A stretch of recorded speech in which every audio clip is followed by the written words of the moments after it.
আপনি যদি কোনোদিন কোনো কথায় আপনার সন্তানের উস্তাদকে কষ্ট দেন, আপনার আচরণে, চলনে, বলনে, কথনে যদি উস্তাদ কষ্ট পায়, আপনি ধরে নেন আপনার সন্তানের শিক্ষা জীবন ধ্বংস হয়ে যাচ্ছে।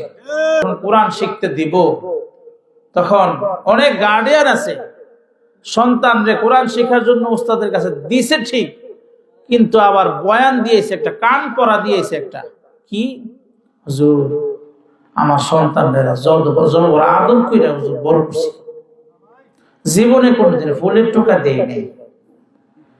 তো হুজুরে চিন্তা করছে যে বয়ান দিয়া গেছে, ফুলের টোকা যদি না দিয়ে থাকে তো লাড়ির টোকা কেমনে দিব। তো হুজুরে আরে আর ঠিক মতো হুজুরের মন মতো তারে আর আদব কায়দা শিখাইতে পারে না, কারণ দুষ্টামি তো আছেই কম বেশি, বাচ্চাদের তো হবেই। তো তাকে তার লক্ষ্যস্থলে পৌঁছাইতে হলে টুকটাক শাসন করতে হয় কি হয় না? আর আপনি যদি কি এখন খবরদার, সরকারের আইনে নিষেধ করা হয়েছে ছাত্রদের গায়ে কিন্তু আঘাত করা যাবে না, হুজুর আপনি কি এটা জানেন যে সরকার নিষেধ করেছেন কোনো ছাত্রকে প্রহার করা যাবে না? আর হুজুরকে খাইছে আমার, তাইলে এই বেটার পোলারে এই বেটার মতোই রাখি আছে, হুজুরের কাছে পড়ে, কিন্তু শাসন যেহেতু তার বেলায় দুর্বল, এই জন্য ফলাফলও দুর্বল, পড়াশোনাও সে আর আগাইতে পারে না, আদব কায়দাও সে উন্নতি করতে পারে না। অনেক গার্ডিয়ান উস্তাদের শিক্ষার ক্ষেত্রে, শিখানোর ক্ষেত্রে এরকমের বাধা হয়ে দাঁড়ায়। এটা আমাদের গার্ডিয়ানদের করা উচিত নয়। আমার বাবারে আমি একবার আমার মাদ্রাসায় নিয়ে গেছি, মানে অনেকদিন বাধা করছি, যাই নাই, তা আব্বারে নিয়ে গেছি। সবসময় আমার নানির বাড়ির কাছে আমার মামা নিয়ে যাইতো বেশিরভাগ। তা আমি কই যে কত মানুষের আব্বাই লইয়া যায়, আমার আব্বাই একদিনও আমার লইয়া গেল না মাদ্রাসায়। তো আব্বারে মারে যখন এই কথাগুলি বলতেছিলাম, তো মা বুঝায় শোনায় একদিন আব্বারে দিয়ে আমারে পাঠাইছে মাদ্রাসায়। আব্বা গিয়া ওস্তাদরে কইতেছে, হুজুর পোলা দইরা লইয়াছি, বাড়ির 100 পিটানি দিয়ে আনছি, ওখানে আমনের যতক্ষণ লাগে পিটাই ধর। কথা বুঝছেন? আমার ছেলে আপনার কাছে দিয়েছি, সে হেফজ করবে, হাফেজ হবে, আমার এটা হলো আশা, আমি এটা চাই। আপনি কেমনে হাফেজ বানাবেন সেটা আপনার বিষয়। এই ক্ষেত্রে শাসন করতে গিয়া যদি আমার ছেলে যদি মারা যায় আপনার হাতে, আমার কোনো দাবি নাই।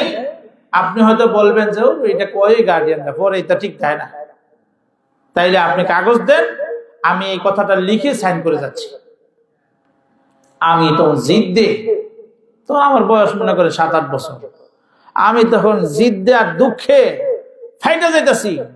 আব্বারে আনছিলাম এই আশায় যে আব্বাই হুজুরে কই বুঝে হুজুর মাইরেন না, মানে আব্বাই আর উল্টা কইতাছে, বাড়িতে একদম দিয়ে আনছি, ওনা আবার দেন আপনি দরকার পড়লে।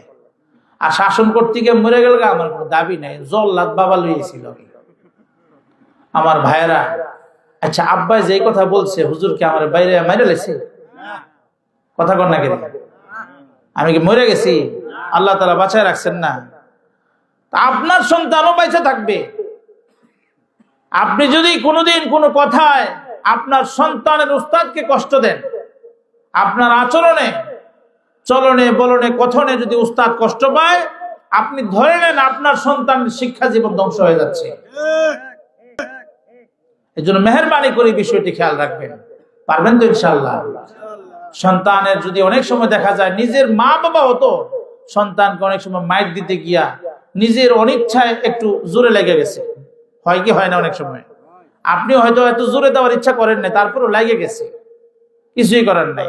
উস্তাদরাও এরকমই করেন, উস্তাদরা অনেক সময় আস্তে বাড়ি দিতে চান, অনেক সময় বেশ কম লেগে যায়, এজন্য সন্তানের কষ্ট হয়। আপনি আল্লাহর দিকে চাইয়া আপনার সন্তান হাফেজ হবে সেই আশা দিলের মধ্যে আইনা দাঁড় করায়েন সেই সময়ে, আর সেই দিকে খেয়াল কইরা এই ছাড়টুকুন উস্তাদকে দিবেন, ইনশাআল্লাহ আপনার সন্তান আল্লাহর রহমতে একদিন বড় হবে। একদিন